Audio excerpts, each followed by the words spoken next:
contribuyentes como público en general. Para la Superintendencia de Administración Tributaria SAT, a través del Departamento de Cultura Tributaria y Capacitación al Contribuyente, es un gusto darles la bienvenida a nuestro programa periódico de capacitación virtual. Mi nombre es Brenda Palacios y estaré a cargo de la moderación de este curso. En esta oportunidad hablaremos sobre el tema Régimen electrónico de pequeño contribuyente. Antes de ceder la palabra a nuestros docentes, quienes estarán a cargo de la disertación del tema de hoy, quisiera indicarles que durante el desarrollo de la actividad pueden realizar sus consultas toda vez sean relacionadas con el tema a través del chat en línea.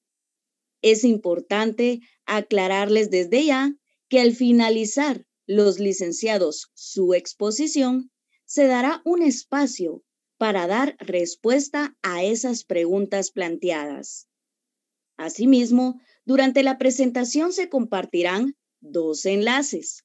Uno de ellos contiene un formulario que deben llenar y verificar que los datos sean correctos, dirección de correo electrónico y otros datos personales, ya que por medio de este se tomará su asistencia y se les hará llegar al correo electrónico registrado su evaluación sobre el tema, el cual deberán aprobar con un mínimo de 70 puntos para optar al diploma. El otro enlace contiene un formulario con una encuesta de satisfacción, el cual deben llenar. Para nosotros es importante conocer su opinión.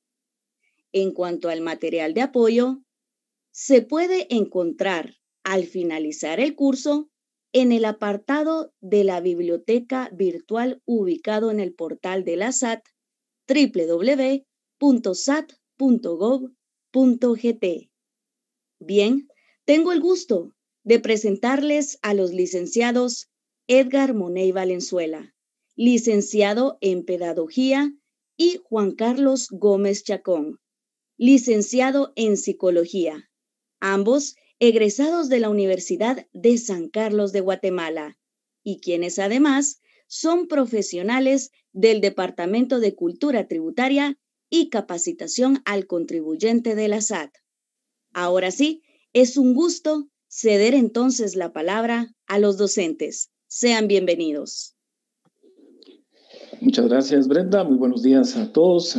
Con Juan Carlos, pues es un verdadero gusto para nosotros estar compartiendo esta mañana este tema del régimen electrónico de pequeño contribuyente. Pues queremos iniciar dándoles la más cordial bienvenida, ¿verdad?, a todos los contribuyentes que hoy están escuchándonos y viéndonos a través de este medio. Sabemos que es una forma, pues, diferente de seguir trabajando, pero mientras dure la pandemia, pues estaremos bajo este tipo de plataformas trabajando. Lo importante es que el mensaje llegue. Otra cosa importante antes de iniciar es que queremos pues felicitarlos, ¿verdad?, por estarse capacitando. Esto es algo que todos debemos hacer constantemente en todos los temas. Y acá, pues con mayor razón, si alguien de ustedes pues quizá tiene interés en abrir un negocio, pues es el mejor medio, ¿verdad?, para enterarse de qué procede y qué debemos hacer. Y vamos a ver hoy pues una de las opciones para tener un negocio inscrito, o bien si nosotros prestamos servicios o nos dedicamos a un tipo de labor de servicios en general, pues podemos optar por este régimen electrónico de pequeño contribuyente. Así es que bienvenido, muchas gracias por estar ya acá. Y hoy, esta mañana, vamos a ir compartiendo con el licenciado Juan Carlos. Antes de empezar, pues solo queremos decirles que este es el primer tema vamos a tener 8 temas diferentes, ¿verdad? 10 temas, perdón, y de acá hasta el 29 de enero, ¿verdad? Mañana vamos a ver el tema de LED y ahí vamos a ir viendo otros días los otros temas que son importantes también, ¿verdad?, para que ustedes, pues esperamos que se hayan inscrito y participen en varios de estos temas. Vamos entonces a ver, aquí tenemos nuestro título y nos dice acá pues que esta presentación es solo con fines ilustrativos y no sustituye pues la consulta de la norma legal, ¿verdad? Nosotros vamos a platicar esta mañana con Juan Carlos, con ustedes, pero siempre debemos recordar que la consulta de la norma legal es indispensable, ¿verdad? Vamos a pasar aquí a la siguiente diapositiva y vamos a empezar definiendo, platicando con ustedes un poquito sobre el impuesto al valor agregado, ya que acá es donde están colocados estos regímenes, los 5 regímenes que vamos a mencionar más adelante. Y entre estos 5 regímenes, pues está este régimen de pequeño contribuyente electrónico, ¿verdad?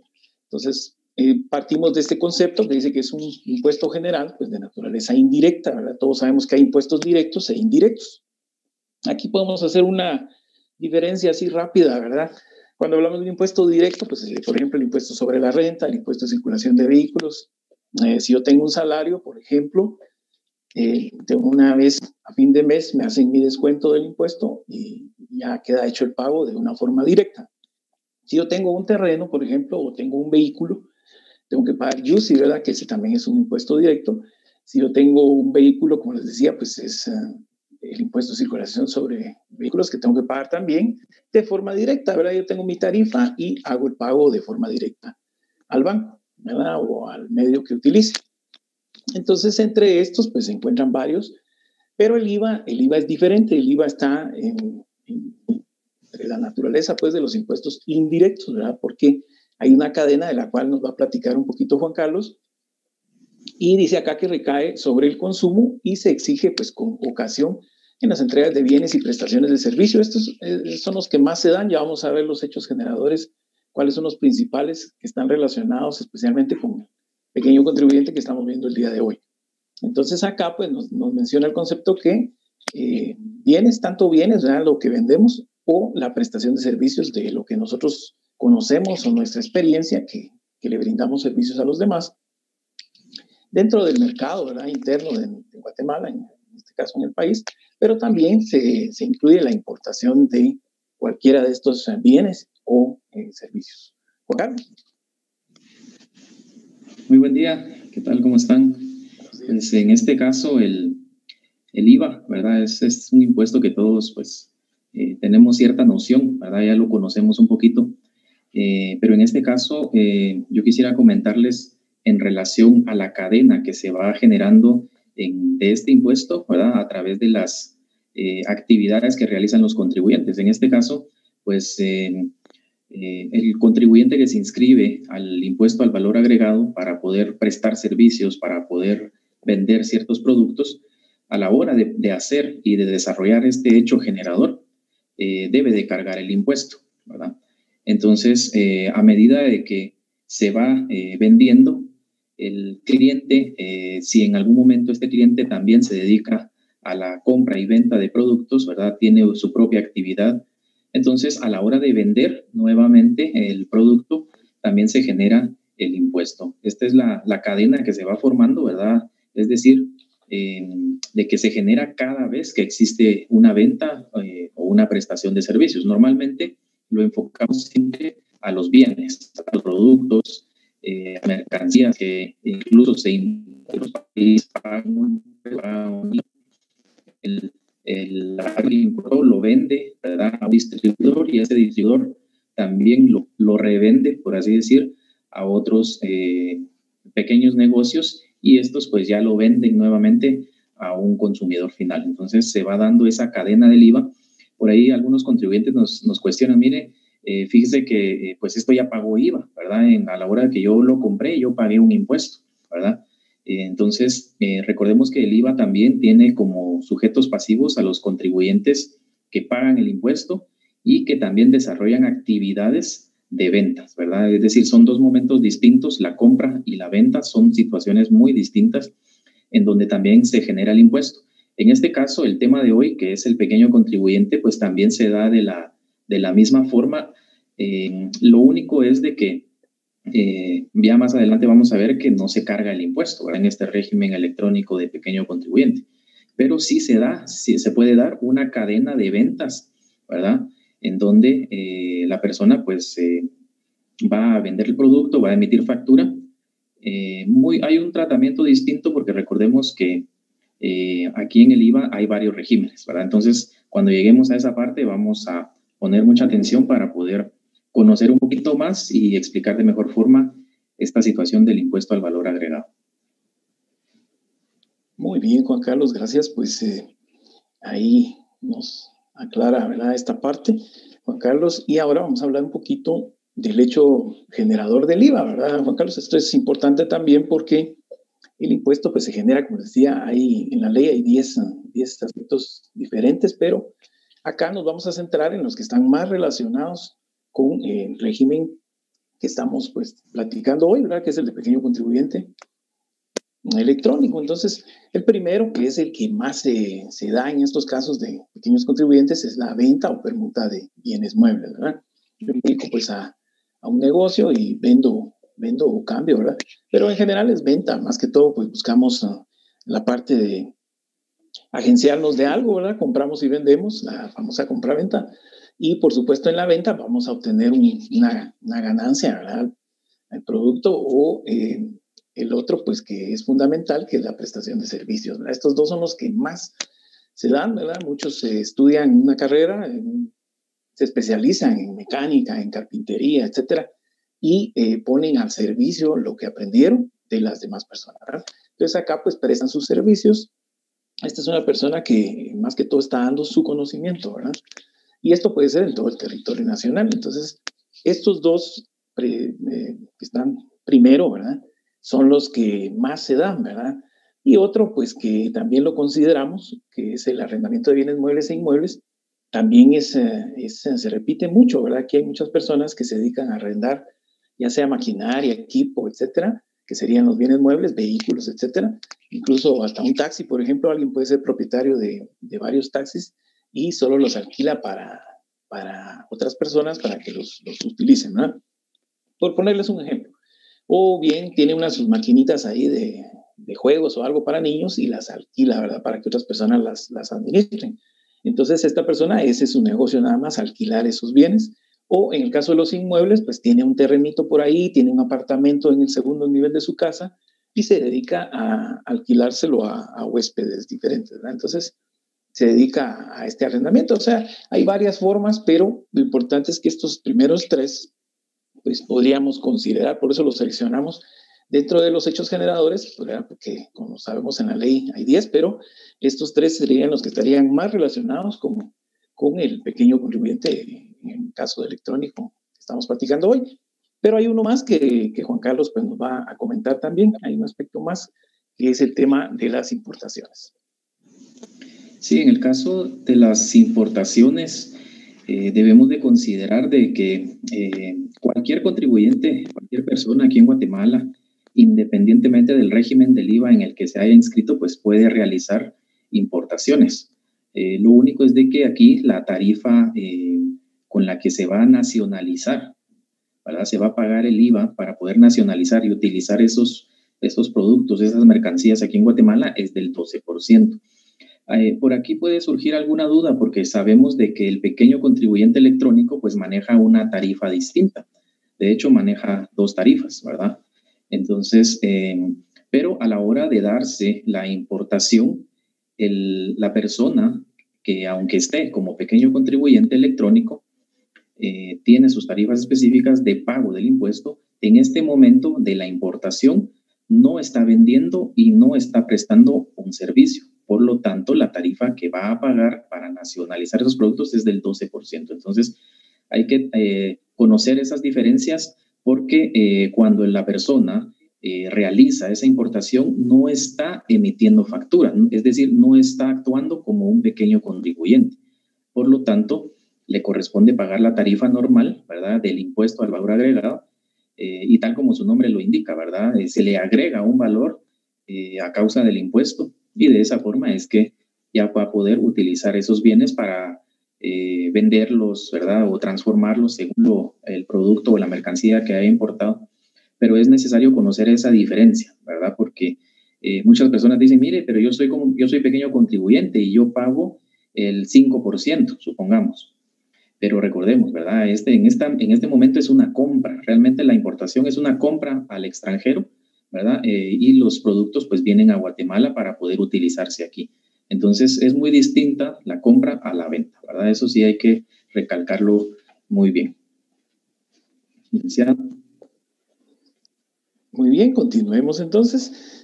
Ya aclarado este punto, pues también es importante que presentemos, como lo dijimos al inicio, que tenemos 5 regímenes, ¿verdad? Entonces aquí tenemos un cuadrito, ¿verdad? Una gráfica, un diagrama aquí, donde nos aparecen los 5 regímenes y hoy pues vamos a platicar del número 3, que es el que nos interesa, ¿verdad? Pero es importante mencionar que está a disposición de los contribuyentes seleccionar cualquiera de estos 5 dependiendo de a qué se dedique, ¿verdad? Los primeros 3, bueno, antes existían solo los primeros 2, ¿verdad? Si recordamos, solo existía el régimen general y el pequeño contribuyente convencional, le llamamos nosotros, que es el del 5%, que le hacen sus retenciones y todo normal, ¿verdad? Como está funcionando actualmente. Pero luego, pues, a través del decreto 7/2019, que es la ley de simplificación y actualización e incorporación tributaria, se crean, pues, los los regímenes electrónicos de pequeño contribuyente, especial de contribuyente agropecuario y electrónico especial de contribuyente agropecuario también.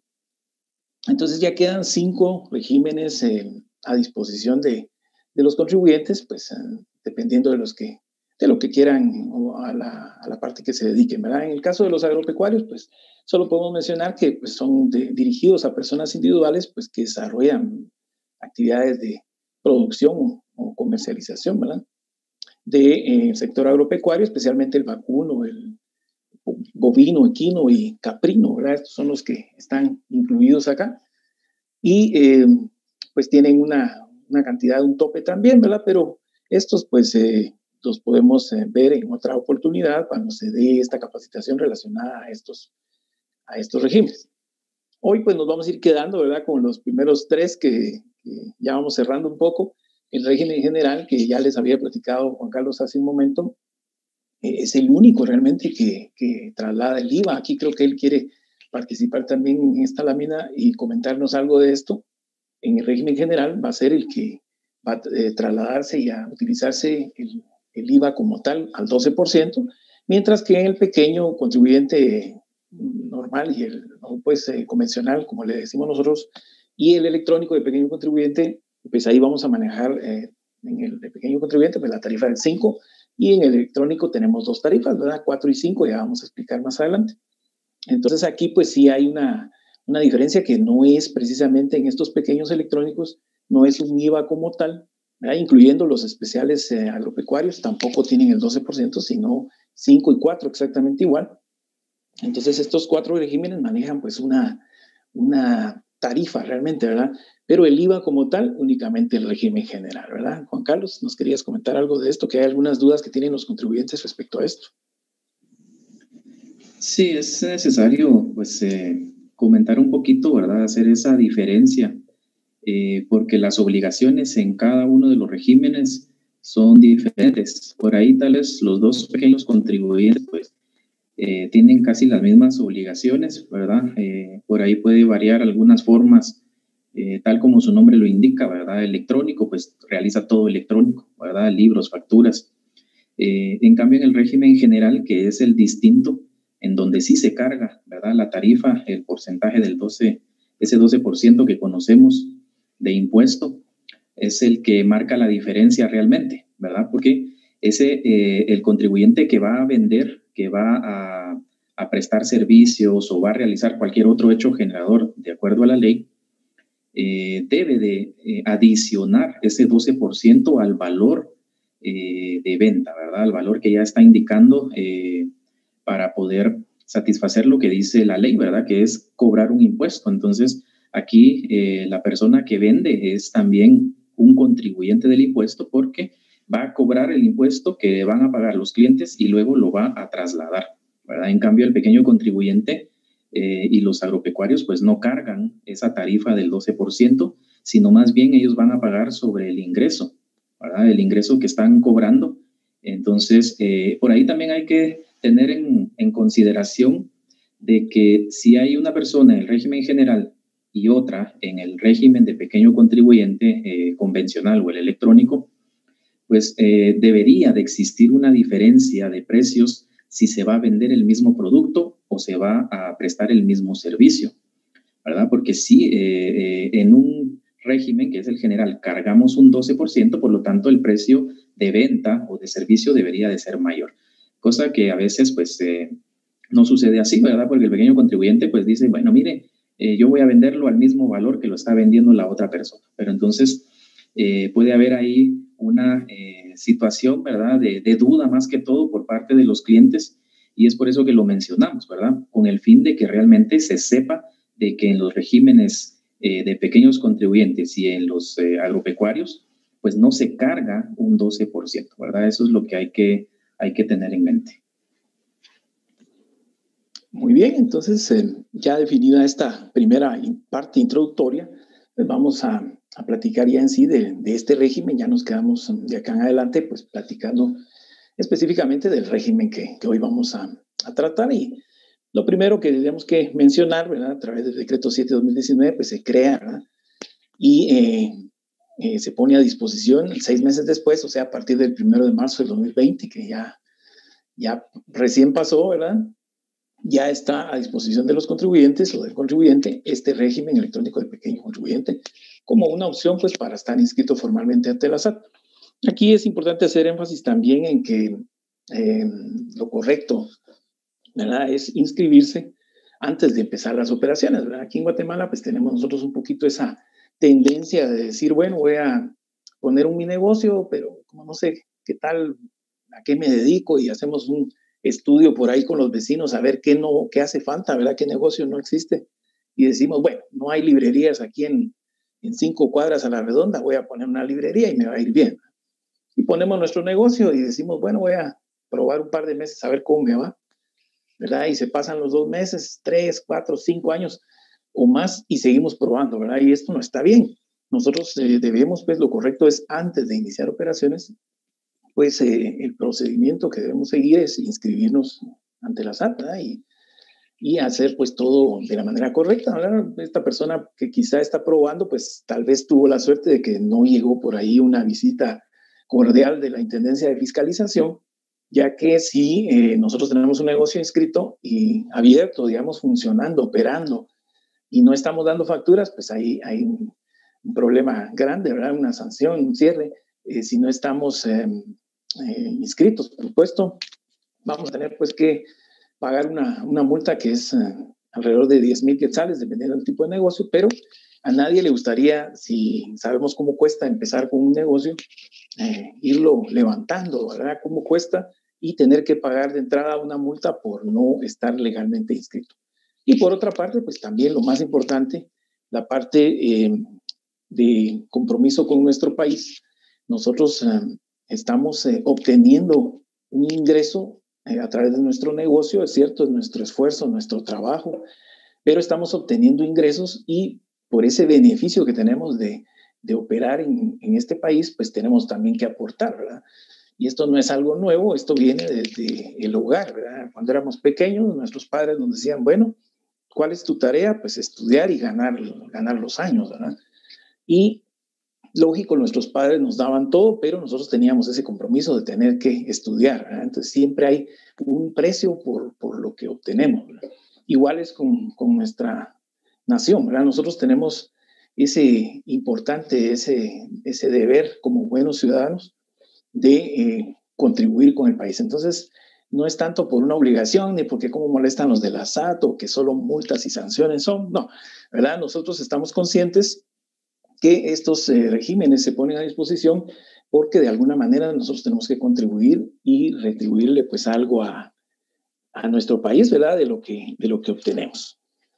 Vamos a ver entonces acá quiénes pueden inscribirse al régimen, que esto pues es también importante. Aquí también Juan Carlos nos va a comentar un poquito de la parte de las personas jurídicas y otras cuestiones importantes que hay con algún beneficio que tienen las entidades no lucrativas, pero ya lo vamos a ver en un momento. Primero empezamos con personas individuales, ¿verdad? Alguien que de forma particular quiere poner sus servicios, porque como les comentaba al inicio, quizá pues estudió mecánica y ya se graduó, y él quiere poner a disposición de los demás lo que aprendió y pone su taller, ¿verdad? Entonces una persona individual o alguien que preste cualquier otro tipo de servicios técnicos, o bien que se dedique a la venta de cualquier producto o ponga un negocio, un car wash o cualquier tipo de servicio, no importa, ¿verdad? Una persona individual que tenga su negocio, pues tiene su NIP y puede estar inscrito en este régimen electrónico de pequeño contribuyente. Incluso vamos a ver más adelante cómo se inscribe alguien que actualmente sea pequeño contribuyente, que ahorita sea ya pequeño contribuyente y tenga interés en cambiarse al régimen electrónico, pues también lo va a poder hacer. Ya vamos a ver dónde y cómo se hace esto. Y en el caso de personas jurídicas, una sociedad anónima también podría estar inscrita en el régimen de pequeño contribuyente. Y acá, pues, como les comentaba, hay un caso especial que es de las entidades no lucrativas que Juan Carlos nos quiere comentar, porque también algunos contribuyentes nos han presentado consultas sobre este tema. Sí, cabalmente. Hay contadores, hay representantes legales, hay muchas personas que nos hacen la consulta sobre si una persona exenta, ¿verdad? Es decir, que goza parcialmente de exención del IVA, puede inscribirse como persona jurídica en el régimen de pequeño contribuyente o el electrónico, ¿verdad? Porque aplica para los dos.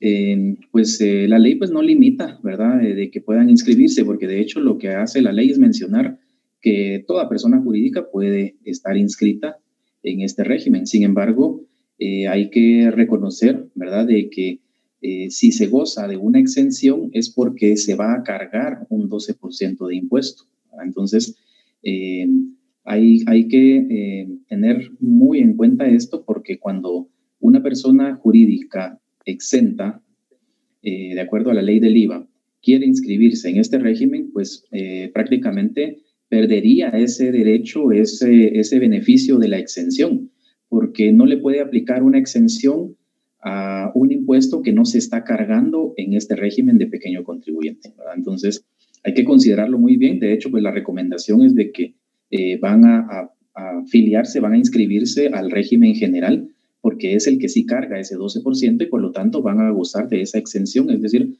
van a dejar de cobrar ese impuesto de acuerdo a lo que menciona la ley, según sea una persona no lucrativa, ¿verdad? Como lo puede ser una asociación, una fundación, ONGs y otras figuras por ahí. Y también pues hablando de las cooperativas, ¿verdad? Entonces hay que tener esto, ¿verdad? De hecho, pues nosotros debemos de conocer muy bien las leyes y en qué momento nos puede aplicar, en qué situación y a quién aplica realmente, ¿verdad? Para que de esa forma podamos nosotros cumplir de la mejor forma, ¿verdad? Nuestras obligaciones tributarias. Licenciado. Muy bien, a continuación pues vamos a ver algunos requisitos que necesitamos, ¿verdad? Que son indispensables, fundamentales para inscribirnos como pequeños contribuyentes electrónicos, ¿verdad? En este caso, ya quedando claro todo lo que explicábamos anteriormente, la importancia de por qué debe estar inscrito en este régimen alguien, ¿verdad? Ahora, pues, entre los requisitos, definitivamente el primero es que la persona pues tenga NIP, ¿verdad? O la entidad que se va a inscribir cuente con NIP. Eso es fundamental. Otra cosa que ya se volvió indispensable definitivamente para todas las gestiones, ¿verdad?, es contar con un usuario de agencia virtual. Algunas personas pues todavía no tienen, ¿verdad? Esto ya lleva varios años. Estamos en el 7º año desde el 2014 se puso a disposición la agencia virtual de los contribuyentes, ¿verdad? Pero al inicio sí eran pocos. Nosotros en las capacitaciones preguntábamos, ¿quiénes de ustedes tienen agencia virtual? Y un 10% levantaba la mano, ¿verdad? Pero poco a poco fue subiendo. Ya el año pasado, todavía en febrero y los primeros días de marzo, antes de que iniciara la pandemia, tuvimos algunas capacitaciones presenciales donde todavía vimos este tema, ¿verdad? Y ya más del 50% de las personas, podríamos decir un 60 a 70%, dependiendo de los lugares, nos decía pues que sí ya contaba con usuario de agencia virtual, ya que es fundamental. Aquí vamos a ver que para los libros, para las facturas, casi que todo lo tenemos que hacer a través de la agencia virtual. Entonces ya esto es totalmente indispensable. De hecho, la inscripción al régimen, como les comentaba, si alguien actualmente es pequeño contribuyente convencional y se quiere trasladar al electrónico, lo va a hacer a través del régimen, a través de la agencia virtual. No tiene que ir a la oficina tributaria, sino que acá hace una actualización de datos y ya vamos a mostrar. Y aquí es donde se va a inscribir al régimen, ¿verdad? O alguien que por primera vez se quiere inscribir también acá lo puede hacer en la agencia virtual. Luego, esta parte, aquí, pues muchas personas le tienen miedo a esta parte, ¿verdad? Y esto es lo que quizá detiene a muchos a inscribirse o interesarse en el régimen electrónico de pequeño contribuyente, que dice registrar una cuenta bancaria. Entonces la persona dice, oh, los nombres se van a dar cuenta de cuánto tengo, ¿verdad? En el banco, 2 millones. Entonces lo que nosotros pues les, digamos, sugerimos o cabe hacer aquí el comentario de cuál podría ser una alternativa para no tener este problema de que yo no quiero que sepa los de la SAT cuánto tengo yo en el banco, ¿verdad?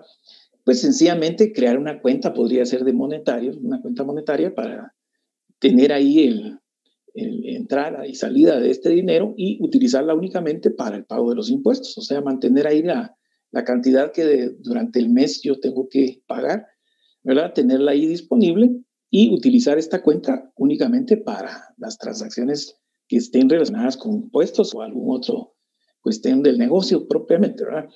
Pero mis cuentas personales, pues mantenerlas al margen, ¿verdad? A nombre de la suegra, porque ella es la que maneja el dinero, o la señora, y nosotros pues no estamos enterando a todos de cómo están nuestros ahorros, por ejemplo, ¿verdad? Entonces, eso podría ser una alternativa para no tener ese problema, ese temor de estar pues una cuenta bancaria. Y por supuesto, cuando nosotros hacemos el registro de la cuenta, ahí estamos autorizando en ese momento a la SAT para que de esta cuenta el impuesto que se va a hacer mensual. O sea, originalmente la ley nos dice, ¿verdad?, que el 10º día la SAT pues, va a debitar de la cuenta bancaria la cantidad del impuesto que corresponde, ¿verdad? Pero acá pues no se va a hacer así, sino que vamos a explicar cómo se está haciendo actualmente. En esta parte, en esta lámina, también Juan Carlos nos quiere platicar un poquito sobre otra duda que tienen muchos contribuyentes de la parte relacionada con el secreto bancario y un poquito de esto que hay, ¿verdad? Por esto de las cuentas. Juan Carlos. Sí, efectivamente, pero lo que me dio curiosidad fue lo que mencionaste de que la suegra te maneja la cuenta, ¿verdad? Eso sí me sorprendió un poquito.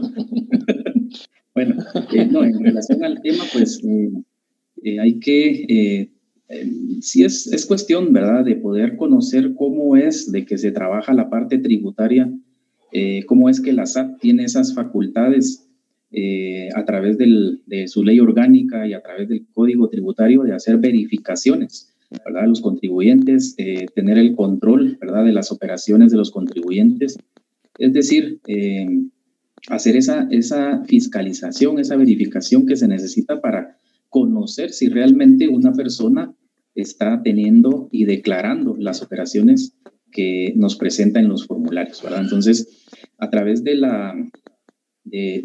lo relacionado al secreto bancario, ¿verdad?, que está establecido en el Código Tributario, pues sabemos de que la SAT tiene la facultad de poder requerir información bancaria y financiera con el fin de determinar, de verificar si se está declarando correctamente. Es decir, el único fin de la administración tributaria es ver la materia tributaria propiamente de esas operaciones.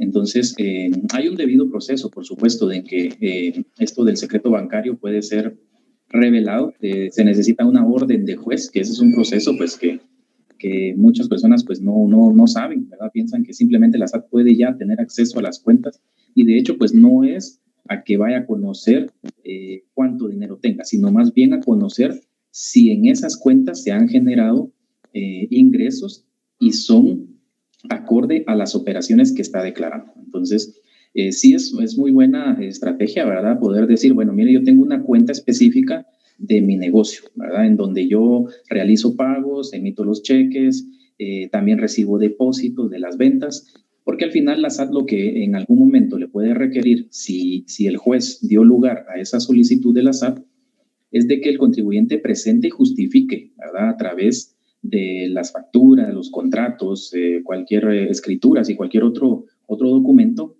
que esas operaciones asentadas en sus cuentas bancarias son de operaciones tributarias que están debidamente respaldadas, ¿verdad? De esa forma no va a haber ningún inconveniente. Entonces, sí es una buena recomendación eso que mencionas, ¿verdad, Edgar?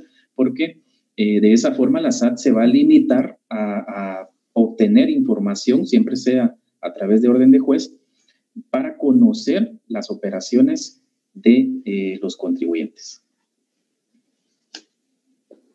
Muy bien, Juan Carlos, pues así ya, yo creo que a los que nos están viendo en esta oportunidad y escuchando, pues ya no les va a dar tanto temor, ¿verdad?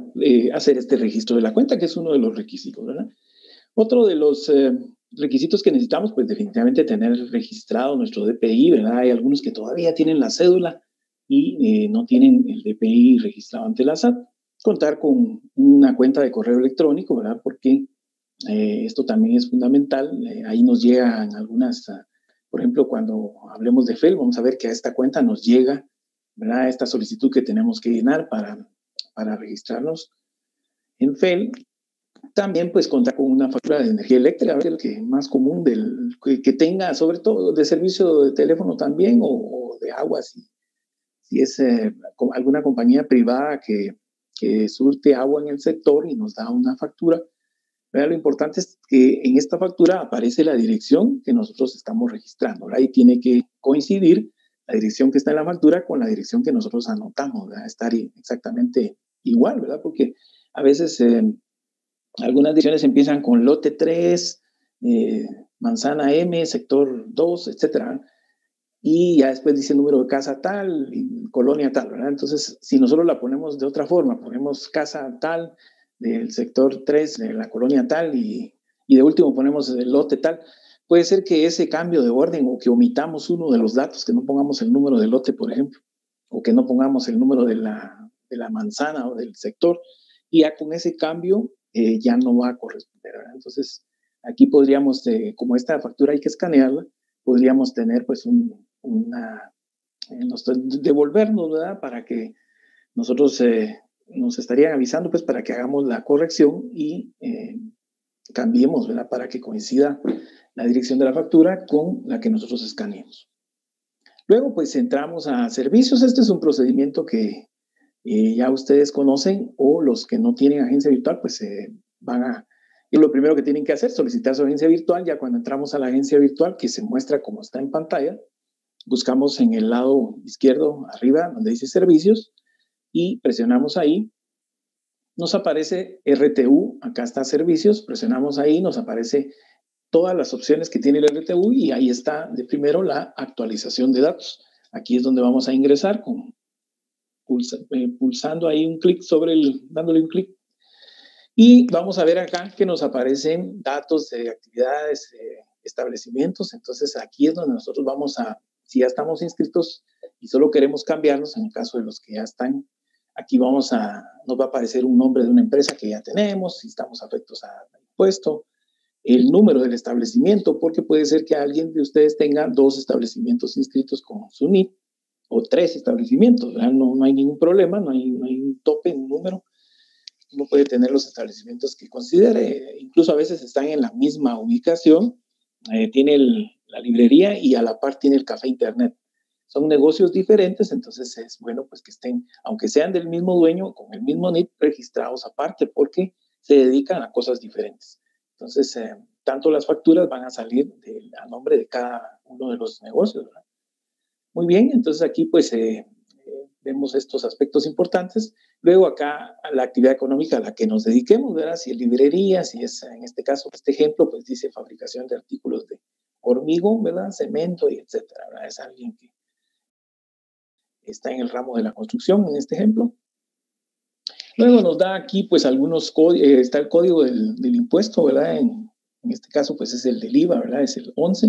Luego el nombre del impuesto, el impuesto al valor agregado. Si es persona individual, en este caso escoge, ¿verdad? Si es servicios técnicos, si es venta de bienes, arrendamiento, etcétera. Aquí hay que escoger a qué se va a dedicar el negocio, ¿verdad? Entonces está afecto. Aquí nos pregunta un estimado anual de ingresos. Este es un filtro, ya que si alguien pone 300,000, por ejemplo, no lo va a dejar, no le va a aparecer lo que está aquí abajo, donde dice pequeño contribuyente y régimen electrónico de pequeño contribuyente, porque si pone una cantidad mayor, entonces ya no puede ser pequeño contribuyente, ¿verdad? La intención de ser pequeño es que maneje pues montos bajos, ¿verdad?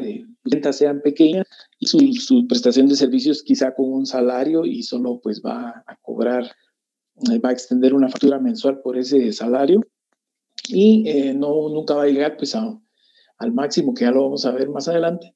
Entonces, sí, realmente es un pequeño. Entonces, estima cantidades, por ejemplo, acá dice 65 quetzales anuales, ¿verdad? Ese es el estimado. Entonces, a él sí le habilita las dos opciones, tanto el pequeño contribuyente, que es el convencional, como el régimen electrónico. Entonces, aquí escogemos, en este caso, si alguien ya estuviera inscrito en el pequeño contribuyente, pues hace el cambio y pincha sobre donde dice régimen electrónico para hacer ese cambio, ¿verdad? Entonces ya abajo le va a aparecer, donde dice forma de cálculo, le va a aparecer 4% sobre el total de las ventas del mes. Y al que está en pequeño contribuyente normal o convencional, le va a aparecer 5%, ¿verdad? Ahí está la gran diferencia. Aunque este 4%, ya vamos a explicar más adelante, tiene una condición por ahí. Muy bien, y aquí viene, como escogimos el régimen electrónico, viene el ingreso de la cuenta bancaria, pero ya les aclaramos con Juan Carlos cuál es lo recomendable, ¿verdad? Y aquí vamos a escribir, si vemos en donde está a la izquierda, nombre de la cuenta, número de la cuenta, entidad, tipo de cuenta y tipo de moneda, todos tienen un asterisco rojo, quiere decir que es indispensable, que no podemos obviar ninguno de estos datos. Va el nombre, el número de la cuenta, el banco con el que está registrada, qué tipo de cuenta es, ¿verdad? La monetaria, pues es la idónea, ¿verdad? Pues aquí podemos girar cheques y etcétera, ¿verdad? Y la moneda en la que esta cuenta fue abierta, ¿verdad? En el caso quetzales, continuamos y ya acá pues nos llega el aviso, ¿verdad? Para los que se están cambiando, por ejemplo, si alguien, aquí hay algunas dudas que también queremos platicar con ustedes, con Juan Carlos, que si alguien, por ejemplo, se cambia de régimen, hoy es 19, si hace el cambio de régimen hoy, no le aplica desde el día de hoy, sino que como está marcado aquí en el recuadro azul, dice el cambio de régimen aplica el día 1 del mes siguiente. O sea, si yo me cambio hoy 19, empiezo hasta el día 1 de febrero, ¿verdad? Yo tengo que terminar este mes como pequeño contribuyente convencional, presentar mi declaración y en los primeros 10 días del mes siguiente, ¿verdad? O todo el mes, pues tengo todo el mes, pero lo importante es que yo haga pues mi declaración todavía con el régimen del 5%, y ya a partir del 1 de febrero del mes siguiente, pues me voy a trasladar a pequeño contribuyente electrónico y por ende pues tengo que hacer algunos cambios, por ejemplo en los libros y en las facturas, ¿verdad? Ya empezar a seleccionar como pequeño contribuyente a partir del 1 de febrero. No sé, yo me recuerdo que acá Juan Carlos nos quería comentar algo, que era alguna otra de las dudas que tenían los contribuyentes también. Sí, pues nosotros hemos recibido bastantes casos, bastantes consultas también sobre la forma de tributar cuando se hace el cambio, porque es correcto, ¿verdad?, que hay que enmarcar y definir muy bien el lapso en el que todavía vamos a estar en el mismo régimen. Entonces, y cabalmente con la fecha de hoy, ¿verdad?, que hoy es, mencionabas, hoy es 19 de enero.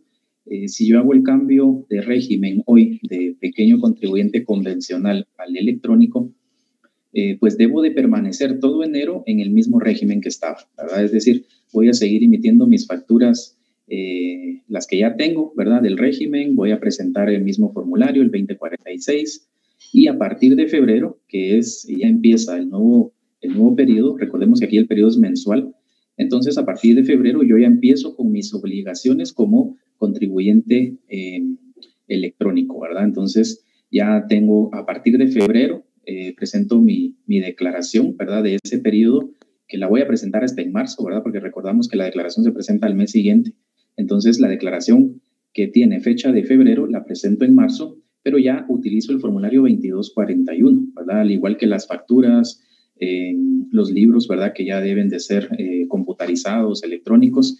Es decir, hay que verificar qué obligaciones teníamos, porque en el pequeño contribuyente convencional, pues tiene permitido poder utilizar todavía facturas en papel y sus libros, ¿verdad?, de forma manual. Entonces, si esa es la forma en que teníamos, al cambiar también eso va a cambiar a forma electrónica, ¿verdad? Y son cuestiones que debemos de conocer muy bien, sobre todo en la presentación de la declaración, para evitar que se nos generen los omisos, ¿verdad? La multa que va corriendo diariamente hasta que llega al tope de 150 quetzales, ¿verdad?, ya con rebaja. Entonces, lo que se pretende es evitar eso, ¿verdad? y pues cumplir con lo que la ley establece para este nuevo régimen. Muy bien, Juan Carlos, pues acá tenemos también otro de los requisitos que se deben cumplir, como ya lo mencionaba Juan Carlos, la parte de las facturas, que si alguien pues se quiere cambiar o alguien está empezando, uno de los requisitos fundamentales, y ahí sí que no hay de otra, ¿verdad? No hay escapatoria, es que debe estar registrado, digamos, adscrito pues a FEL, ¿verdad? Al régimen de factura y documentos. Todos los documentos, como dice acá en este concepto, la factura electrónica en línea, ¿verdad? Forma parte de los documentos tributarios electrónicos que conocemos como DTEs, que autoriza la SAT. O sea, aquí se incluye todo, ¿verdad? Facturas especiales, notas de débito, notas de crédito, facturas cambiarias, etcétera. Todos estos documentos que nosotros mandábamos a hacer en papel, en el caso de los pequeños contribuyentes del convencional, ahora se tendrán que trabajar en forma electrónica, ¿verdad? Entonces, cuando emitimos una factura electrónica, ahí nos pide la opción, nos pregunta qué documento vamos a emitir, si es una factura electrónica, si es una factura especial, si fuera una factura cambiaria, una nota de débito, etcétera. Nos habilita los documentos que podríamos utilizar, ¿verdad? Entonces, sí es importante, pues, conocer esta parte. No tenemos escapatoria más que estar en FEL, ¿verdad? Si alguien, digamos que alguien más adelante se quisiera cambiar de contribuyente, de régimen de pequeño contribuyente electrónico y regresar al contribuyente, digamos, al pequeño contribuyente convencional, sí tiene que tener claro que ya no puede regresar a facturas en papel, ¿verdad? Aquí sí ya no hay marcha atrás. De hecho, el 1 de julio de este año, todos los que se inscriban por primera vez, los nuevos que ingresen a cualquiera de los regímenes disponibles, ya tienen este requisito de tener que iniciar con facturas electrónicas. Ya no se va a poder trabajar con facturas en papel, solo para los que se inscriben por primera vez, 1 de julio del 2021. Ahora, quienes están ya como pequeños contribuyentes inscritos actualmente, digamos, en el régimen general también, sí pueden seguir utilizando las facturas en papel hasta que la SAT dé una fecha donde ya no se va a poder, ¿verdad? Por el momento, sí se pueden seguir utilizando facturas en papel para el pequeño contribuyente convencional o en el régimen general, ¿verdad? Ahí no hay ningún problema. Ahora, en el caso del contribuyente electrónico, sí es requisito que única y exclusivamente utilice FEL.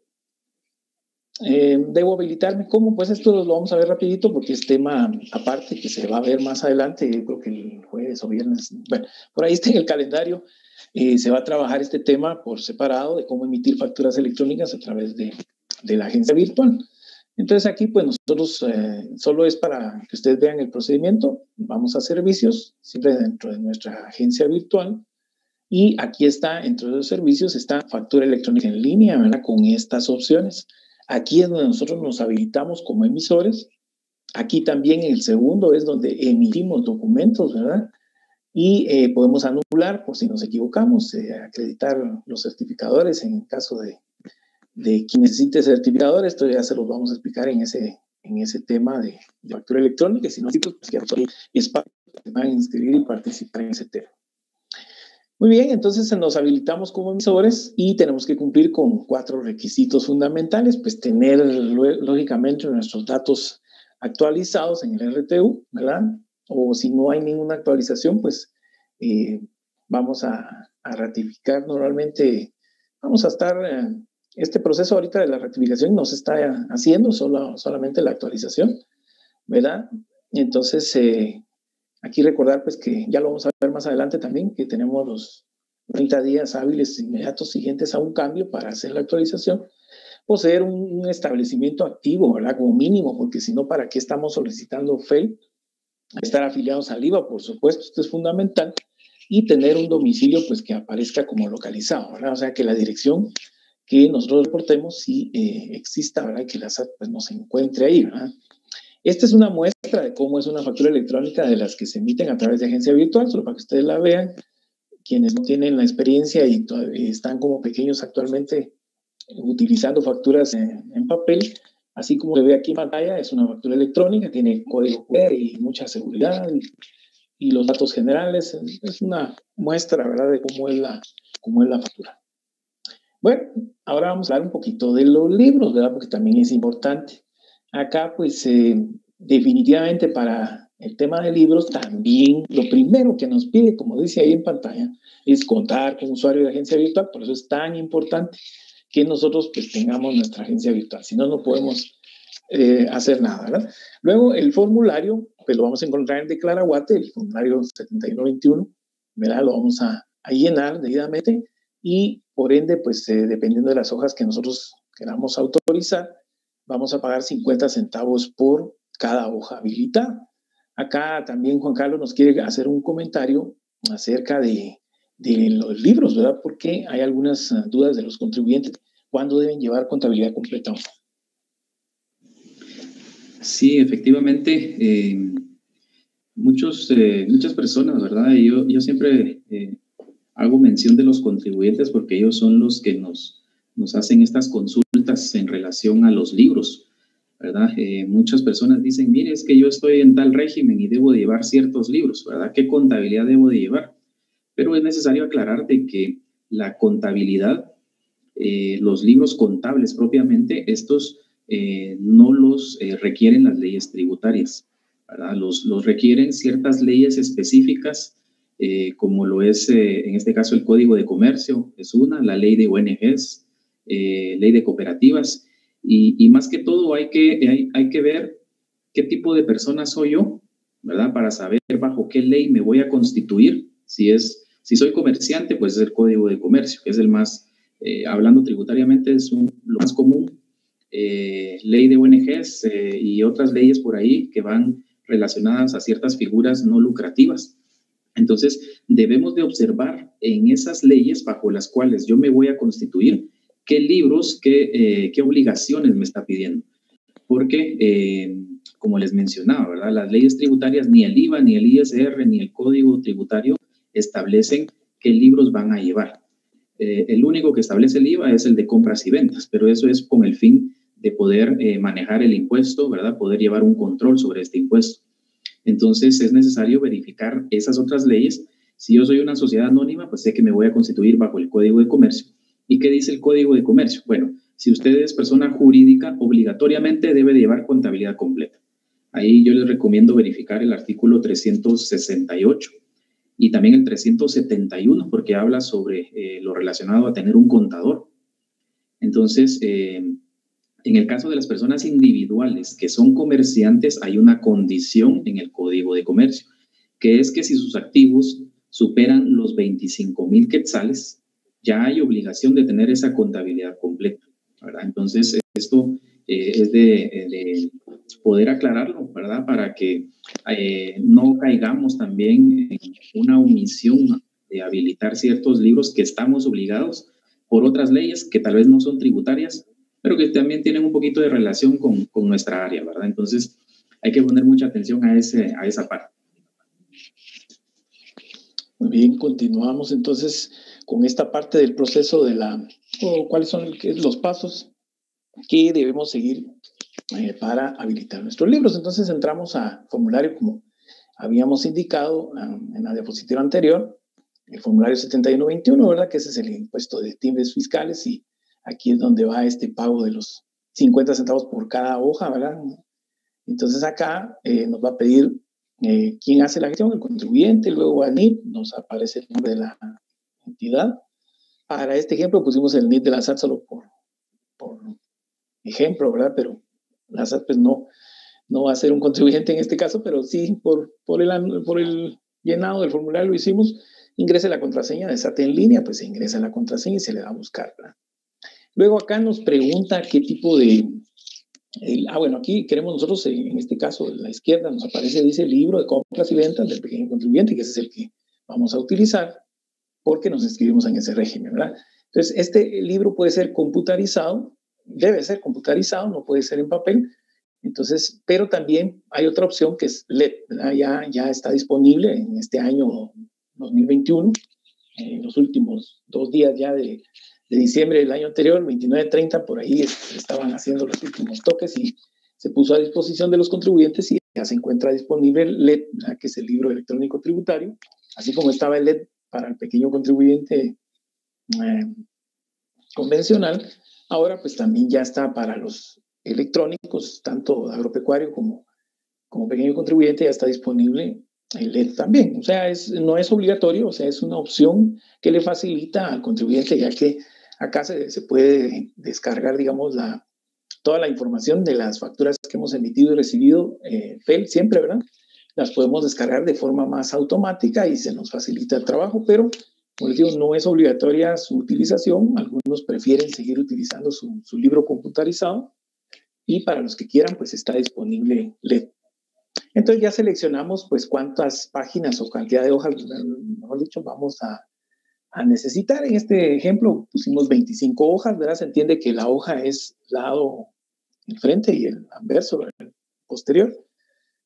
Y el pago, pues en este caso, como son 50 centavos, de 25 va a ser 12.50, ¿verdad? Entonces ya llenamos aquí está nuestro resumen y está la cantidad que vamos a pagar, cuándo lo podemos pagar, etcétera, ¿verdad?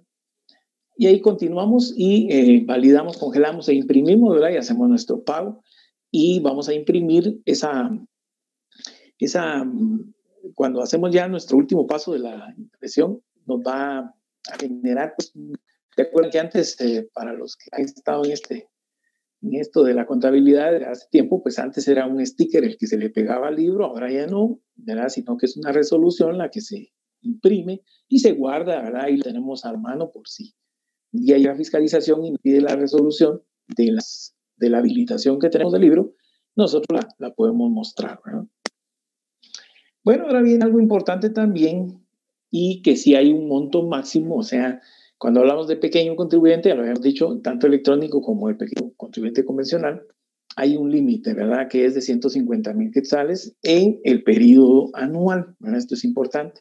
Entendemos 1 de enero al 31 de diciembre.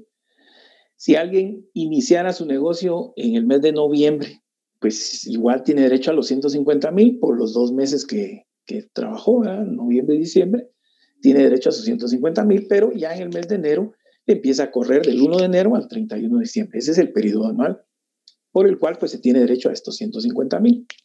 Otro comentario que me gustaría hacerles al respecto es que a veces la persona pues tiene 2 o 3 negocios registrados bajo su NIP. ¿Qué pasa acá, verdad? ¿Será que tiene derecho a 150,000 por cada negocio? Definitivamente no, ¿verdad? Sino que hay que integrar, en la hora de la cuenta tenemos que integrar los 3 negocios, ¿verdad? Y no podemos exceder los 150,000 dentro de los 3 negocios, ¿verdad? Entonces esto también es importante comentarlo.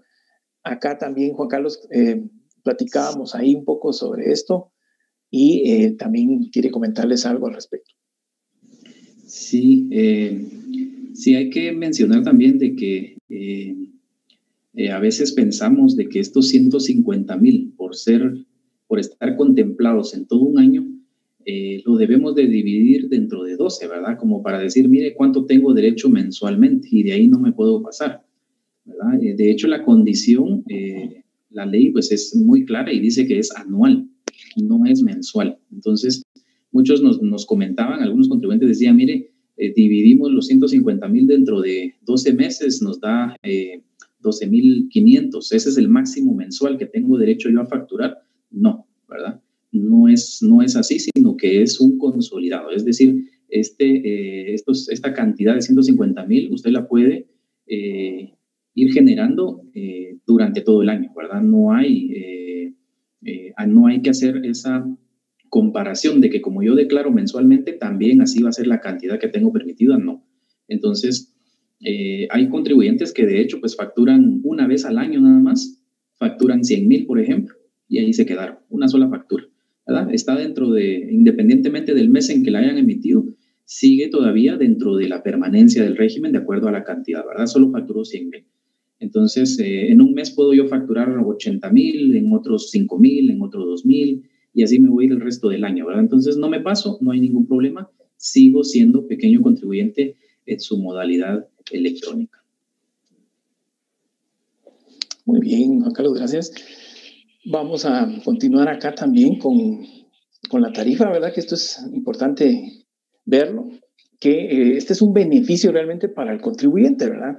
Por eso muchos de los que están en el régimen de pequeño contribuyente convencional, pues tienen interés en trasladarse, y ya vamos a ver un poquito de esto, en trasladarse, porque acá pues se se paga un punto menos, un porcentaje menos, pero sí es algo pues que puede ser significativo durante el año. Entonces el pago acá es el 4% sobre los ingresos brutos totales, ¿verdad? Por ventas o prestación de servicios en cada mes calendario.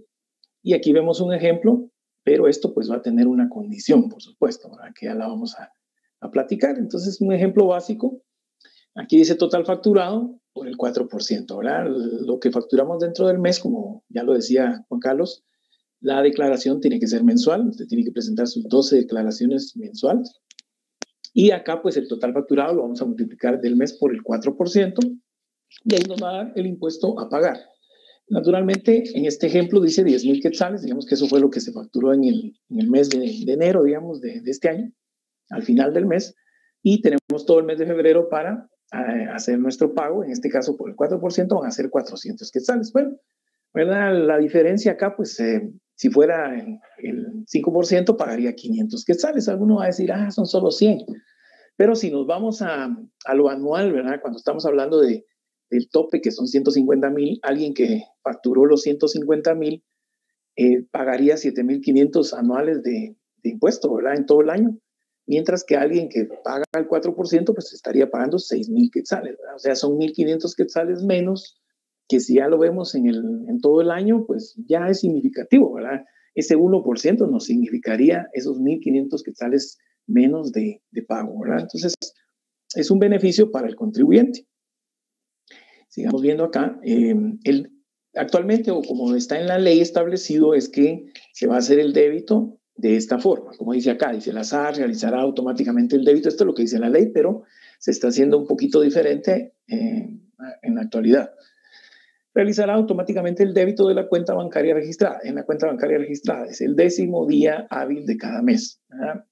La condición acá era que la SAT iba a hacer ese día, el 10º día hábil, el débito, y si no había fondos, pues ya el contribuyente tendría que al día siguiente pues hacer el pago él, pero ya perdía el derecho de la tarifa del 4%. O sea, esa es la condición, que no se le pase a usted el 10º día hábil del mes. ¿Cuál es el 10º día hábil del mes? En este ejemplo de enero. El 1 pues cayó viernes, ¿verdad? Ese no cuenta porque tuvimos todos pues el asueto, y empezamos día hábil el día 4, ¿verdad? El lunes 4. Del 4 al 8 fueron los primeros 5 días hábiles, y del 11 al 15 los siguientes. O sea, el 10º día hábil en este mes de enero fue el 15 de enero. Entonces, si se me pasaron las 23 horas con 59 minutos y 59 segundos y no hice mi pago, lo hice el sábado 16, ahí perdí mi derecho del 4%, ¿verdad? O sea, al día siguiente de este día hábil, que sería en este caso el sábado 16, ya me toca, ya de ahí en adelante, automáticamente me calcula el formulario, que ya tiene esa bondad, ¿verdad? Hacer el cálculo automáticamente. Si yo pago en los primeros días entre el 1 y el 15, ¿verdad? Que ahí están contemplados los 10 días hábiles, me cobra pues el 4%. Pero si yo ya hago el pago el sábado 16, que sería el día siguiente, ya automáticamente, como les decía, a las 0 horas, ¿verdad? Hace el cambio a 5%. Entonces, ¿cómo se está manejando esto? Como no se está haciendo el débito, entonces a través del formulario, en lugar, por eso dice acá en esta diapositiva, en lugar del débito en cuenta bancaria, se llena el formulario, o sea, el contribuyente lo va a hacer de forma voluntaria. La cuestión acá es que hay un poquito ya de poder jugar con las fechas. Ya no va a ser precisamente el 10º día hábil, sino que si yo quiero el 1 de febrero, puedo hacer mi pago de este mes. O sea, lo importante es que no se me pasen los 10 días hábiles, ¿verdad? Y me va a calcular a partir del 1 hasta el 10º día hábil, me va a calcular el 4%, y voy a utilizar el formulario 2241 para hacer el pago. Ahora, si se me pasa, ¿verdad? El 10º día hábil, ya el siguiente día, pues va el día, así como les puse el ejemplo, ¿verdad? En este caso, pues cayó sábado, pero no todos los meses van a ser iguales. Puede ser que el mes empiece lunes, del 1 al 5, del 7 sería 6 y 7, sábado y domingo, del 8 al 12 sería el último día hábil, ¿verdad? Si yo pago el 13, ya me toca pagar 5%, ¿verdad? Entonces, eso va a variar dependiendo de cada mes cómo empiece. Puede ser que empiece miércoles 1, termina martes, ¿qué? Como 12 o 13 por ahí, ¿verdad? Lo importante es que yo cuente mis 10 días hábiles, y en cualquiera de esos 10 días hábiles que yo haga el pago, o los primeros 10 días hasta el 10º día hábil que haga el pago, me va a calcular el 4%. A partir del día siguiente, automáticamente el formulario me calculará el 5% y yo pierdo el beneficio. No pasa nada, no me va a poner multa, porque algunos nos preguntaban por ahí si va a haber una multa o algo por pagar tarde, ¿no? ¿Verdad? En este caso del día después, inmediato después del 10º día hábil, yo voy a pagar 5% hasta fin de mes. Ya si me meto digamos que no hago el pago al final del mes y me paso al siguiente mes, entonces sí ya empieza también el recargo, sin mora, etcétera, por no hacer el pago en tiempo. Otro aspecto importante que acaba de aparecer aquí en la pantalla dice presentar la declaración aún con valor cero. Esto es fundamental porque yo tengo que tener mis 12 declaraciones presentadas, ¿verdad? Aunque no haya tenido movimiento, puede ser que solo haga unas 2 o 3 facturas al año, todos los demás meses con valor cero. Lo importante es tener las 12 declaraciones presentadas a fin de mes. ¿Y cómo se hace el pago? Pues muy sencillo, entramos a Declara Guate. Esto pues ya todos lo conocen, ¿verdad? Buscamos aquí el formulario, ya están ahí todos los regímenes incluidos y aparece el formulario 2241, que es el que vamos a utilizar, ¿verdad? Que es este. Importante aquí que recordemos el número de acceso y formulario, ya que en nuestra banca virtual este número va a ser el que vamos a utilizar. Aquí no se imprime boletas a 2000, sino que el pago se hace a través de la banca virtual. Entonces nos va a pedir ese número de formulario y de acceso. ¿Verdad? Aquí pues escribimos el NIT del contribuyente y si el NIT estuviera malo, hay un filtro y dice acá pues para utilizar este formulario debe estar afiliado al régimen electrónico del pequeño contribuyente. O sea, si mi NIT apareciera como régimen general o régimen electrónico convencional, me va a aparecer este aviso, ¿verdad? Entonces yo tengo que estar afiliado a electrónico. Luego, pues escribimos el NIT, el nombre, ¿verdad? Este es un ejemplo, ahí pusimos el nombre de Simon Tax.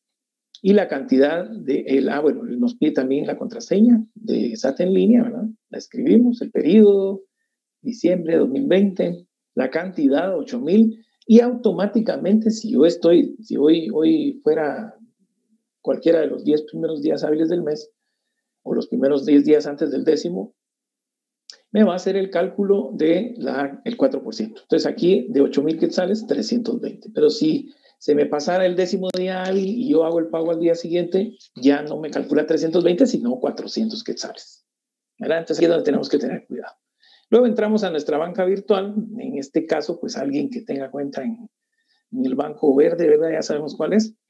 Y entra a Declara Guate y aquí es donde le va a pedir el número de acceso, el código de acceso, que eso es importante tenerlo presente, y hacemos la transacción del pago, ¿verdad? Y ahí pues nos aparece nuestra boleta ya con el pago realizado. Aquí no hay, como les digo, boletas SAT 2000 ni ir a hacer cola al banco, sino que a través de la banca en línea hacemos el pago. Juan Carlos, ¿teníamos algún comentario por ahí? ¿Algunas dudas de los contribuyentes? Ya vamos llegando al final.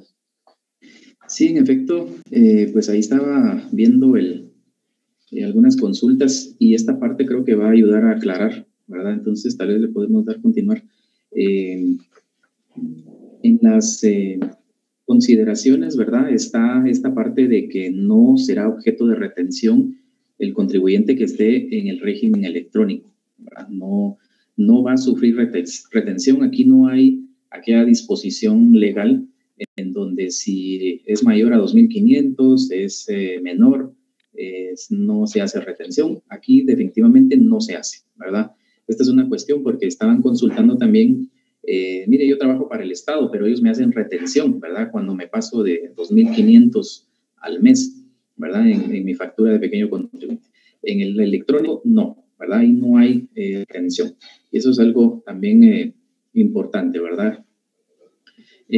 Puede ser, ¿verdad? De hecho, pues la ley siempre contempla el porqué, ¿verdad? Es decir, hay que analizar del porqué de las cosas y definitivamente, ¿verdad? Si se hiciera una retención, pues qué porcentaje se va a aplicar, ¿verdad? Esa es una de las dudas también que han manifestado los contribuyentes. Y pues por esa parte es de que no se dejó esta retención para el régimen electrónico del pequeño contribuyente porque en algún momento puede pagar el 4% y después de los 10 días hábiles el 5%, ¿verdad? Entonces, imagínense que si se retuviera el impuesto, ¿qué tarifa se va a aplicar? ¿Cómo va a ser para después devolverle ese dinero? Sería complicar un poquito más las cosas. Entonces la ley mejor dijo, no, ¿verdad? Dejémoslo así, sin retención. Otra consideración es de que no se van a presentar declaraciones mensuales, trimestrales o anuales del ISR, ¿verdad? Es decir, el pequeño contribuyente electrónico también queda relevado de presentar impuestos sobre la renta de acuerdo a los regímenes, ¿verdad?, que existen, el opcional simplificado sobre ingresos y de utilidades. Entonces, no presenta esa declaración y tampoco pues va a presentar o declarar impuesto de solidaridad. Entonces, es cuestión de nada más tributar, ¿verdad?, con el formulario 2241 del régimen electrónico para cumplir con su obligación, hacerlo en el tiempo establecido, ¿verdad?, para que no tengamos inconveniente. Muy bien, Juan Carlos. También tenemos esta parte importante, ¿verdad?, que la SAT pues promueve, ¿verdad?, para como requisito o condición para mantenerse en el régimen, pues que se promueva la bancarización, ¿verdad? Si hacemos alguna operación que quede registro, ¿verdad? Por ejemplo, si es un pago mayor de 30,000 quetzales, pues dejar siempre un cheque, una transacción monetaria, etcétera. Cualquier tipo de registro que dejemos, eso es lo importante mantenerlo, ¿verdad? No hacer ninguna operación en efectivo que sea mayor a 30,000. Luego el domicilio, que eso es fundamental también, ¿verdad? Que la SAT puede ir a verificar si el domicilio que nosotros estamos, por eso es importante hacerlo, como dice ahí, de claro y juro, ¿verdad? Todo hacerlo pues correctamente, ¿verdad? Si yo voy a poner un domicilio, que sí realmente sea ese, porque la SAT puede llegar a verificar y me voy a hacer acreedor a alguna sanción si no es el domicilio correcto. Tenemos algunas obligaciones formales para terminar. Esto es importante también y aquí les vamos a comentar con Juan Carlos. Voy a hablar yo de las primeras dos. Actualizar datos de inscripción. Esto es importante cada vez que tengamos un dato de cambio de correo, cambio de dirección, de cambio de teléfono, bueno, cualquier dato que nosotros vayamos a cambiar, del nombre del establecimiento, etcétera, vamos a tener 30 días hábiles para hacer el cambio, ¿verdad? Después de que se origine este cambio, nosotros tenemos este plazo, ¿verdad?, para no hacernos sujetos a una sanción. Entonces es importante que lo tengamos presente. La número 2, pues emitir y exigir facturas, ¿verdad? Este es un deber cívico, un deber de buen ciudadano que nosotros debemos en cada venta o prestación de servicios que hagamos, emitirle la factura a la persona que nos adquiere este servicio. Y cuando nosotros vamos a comprar algo, también pues tenemos la obligación de exigir a la persona que le estamos comprando que nos entregue nuestra factura. Juan Carlos. Sí, también esa consideración que la ley menciona en cuanto a la facturación cuando son montos menores de 50 quetzales, ¿verdad? Es decir, si yo facturo en una operación, una venta, supongamos que yo tengo una barrotería y voy a facturar jugos, aguas, ¿verdad?, golosinas, y no se pasa de 50 quetzales, entonces me permite a mí la ley hacer una consolidación de esas facturas por ventas menores de 50 quetzales y al final del día hacer una sola, ¿verdad? Una sola factura. En el nombre le puedo colocar clientes varios y en el NIT pues le coloco CF, ¿verdad? Esta disposición se puede romper cuando el cliente aún por 10 quetzales, por 5 quetzales nos exige la factura. Entonces ahí sí estoy obligado a emitirse directamente a esa persona consignando su NIT y su nombre. De lo contrario, si es menor a 50, pues ya lo mencionamos, se puede consolidar al final del día para agilizar, ¿verdad?, todas esas operaciones, porque recordemos que algunas actividades pues se necesita tener esa agilidad para las ventas. Y la otra obligación formal, también esto aplica aplica a todos los contribuyentes considerando, ¿verdad?, si llevan contabilidad completa, porque de acuerdo al impuesto sobre la renta, que esa es otra ley, que es la ley de actualización tributaria, en esa ley nos establece que hay agentes de retención del ISR, ¿verdad? Y cuando yo voy a comprar producto, ¿verdad?, y mi proveedor, ¿verdad?, está en determinado régimen, yo tengo la obligación de retenerle el ISR. O si yo soy una empresa, tengo empleados a cargo Entonces yo tengo que cumplir con esa obligación de retenerle el impuesto sobre la renta como empleados en relación de dependencia. Es decir, independientemente del régimen en el que yo esté, yo tengo que cumplir con ciertas obligaciones formales y en este caso el ISR nos dicta algunas relacionadas a las retenciones de ese impuesto. Muchos contribuyentes también nos consultan, ¿verdad? Nos debaten un poquito por ahí, dice, mire, pero si yo soy pequeño contribuyente, ¿yo por qué tengo que ver el ISR? ¿Verdad? Recordemos, el régimen en el que yo esté no determina qué obligaciones tengo, ¿verdad? Es decir, hay adicionales que debemos de observar y poner mucha atención para no incumplirlas, porque como les mencionaba, principalmente en el ISR está esa obligación de retener y ahí menciona, ¿verdad? Las personas que lleven contabilidad completa, ¿verdad? En ciertas categorías del ISR menciona, si usted lleva contabilidad completa, es agente de retención. Y si yo soy sociedad anónima, aunque esté inscrito como pequeño contribuyente, estoy obligado a llevar contabilidad. Entonces, cumplo con esa disposición del impuesto sobre la renta y, por lo tanto, también voy a cumplir con esa obligación de ser agente de retención. Entonces, ahí hay que tener mucho cuidado en esa parte y de leer muy bien las leyes, ¿verdad? No solo nos quedemos con lo relacionado a nuestro régimen, porque ya hemos visto que hay otras disposiciones que nos aplican también. Muy bien, y para finalizar, pues un mensajito, ¿verdad? Que ya lo habíamos platicado, pero queremos dejarlos con esto, ¿verdad? En cualquier compra o venta que nosotros hagamos, ¿verdad? O prestación de servicios que realicemos, definitivamente siempre debemos pues pedir o entregar, ¿verdad? La factura correspondiente. Esto va a ser un deber ciudadano, ya que, como les dijimos al inicio, el país pues está enfrentando una situación bastante dura y todos debemos contribuir para alcanzar pues los objetivos, ¿verdad? Así es que para nosotros pues es un gusto y vamos a dejar a Brenda en el uso de la palabra en este momento, que nos tiene unos avisos antes de dar respuesta a las consultas. Muchas gracias, buenos días. Desde ya felicitamos a los licenciados Edgar Money Valenzuela y Juan Carlos Gómez Chacón por sus intervenciones en el tema y la participación de ustedes, estimados contribuyentes, como público en general. Recuerden que si tienen alguna otra duda en relación a algún otro tema tributario, pueden contactarnos a través de nuestros canales oficiales de comunicación, por medio de nuestro correo ayuda@sat.gov.gt, por medio de nuestro chat en línea o asistente virtual Rita desde nuestro portal de la SAT o llamándonos a nuestro contact center 1550.